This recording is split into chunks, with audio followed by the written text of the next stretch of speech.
Good morning, peeps. It's about 7 a.m. and I am up because I'm making Thanksgiving dinner. I made my espresso. It's about 7 a.m. I want the brisket. I brined it first for 12 to 14 hours and then I patted it dry and now I've got it ready to go in. Let's see if I can get an image of that. There's the brisket ready to go in. And so, yeah, we're gonna put that in. I'm also gonna show you my table. This year I went with an eclectic table. You'll see that there's a lot of match stuff. I got tired of following the rules, and in the middle you'll see there's some crayons. I filled the table up with white craft paper so that you can write on the table, which is kind of fun. You'll see that my daughter has already added Trina is the goat, loving that. And so, yes, simple table. I've got it set up. Not everyone has exactly the same setup, but it's pretty similar. Got the coupe glasses going, some wine glasses, espresso for after dinner, and I have a few things that I'm not sure what I'm putting in them. So, hello. So when you realize you have no sparkling wine on Thanksgiving, you need to go to the store. So that's what we're doing now. Stay tuned. About 10:30, family is just getting up to make breakfast. I am getting the turkey ready. So I've got my roasting pan. I've got some vegetables and herbs in there and some chicken broth.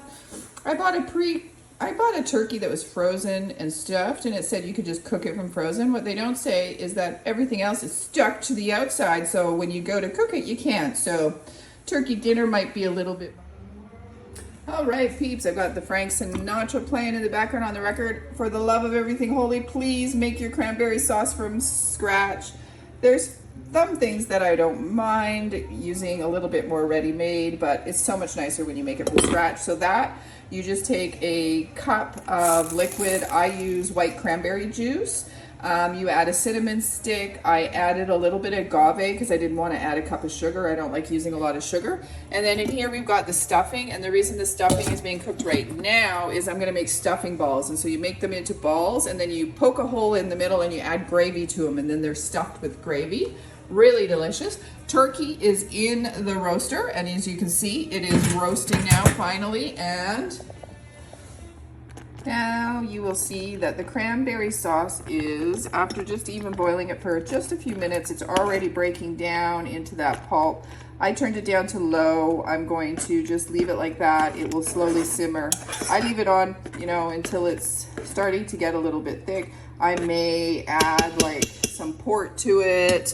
I really like adding port to it, but we'll just see how it goes. And then that's the cinnamon stick. Got to remember to take that out at the end. All right, so we're gonna make our smashed potatoes. I like to cook them in the microwave first. I think that it makes life a lot easier.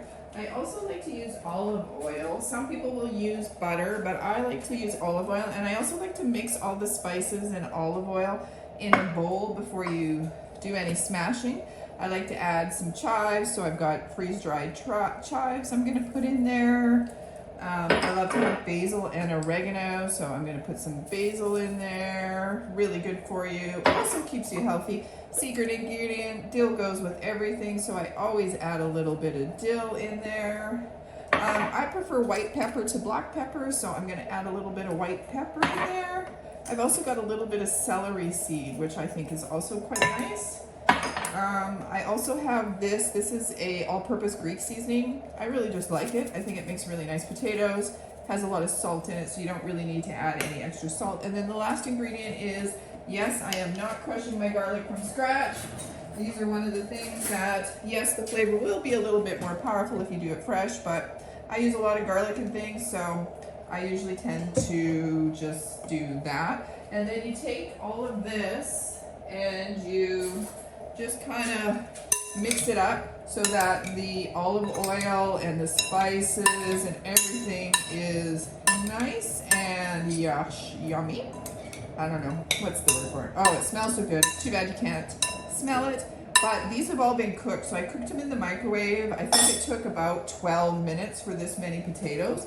But each of your potatoes, you kind of just gotta figure out what works in your microwave. I do them until they're a bit al dente, and then what you'll do is you'll just lay them out on the parchment paper And then you take a glass, and when you take that glass, you just go like this and you smash them. Oh, in theory, you smash them unless they're not cooked enough. Jeez Louise. All right, so let's try round 2. I cooked them for 3 more minutes, and that means they were cooked for a total of 15 minutes in the microwave. They got cooked with, now they've been mixed already, as I said before, with their oil and all these other things. And as you can see, you can just smash them. So you take the glass and you push it down and you smash them on the thing. And then when they're ready, you will take them and you're gonna, just before, you're not so long before, you'll take them and you're gonna cook them in the oven and you're gonna crunch them up a bit. And so this is what you do. And you just keep smashing them. I just use a glass, and then you've got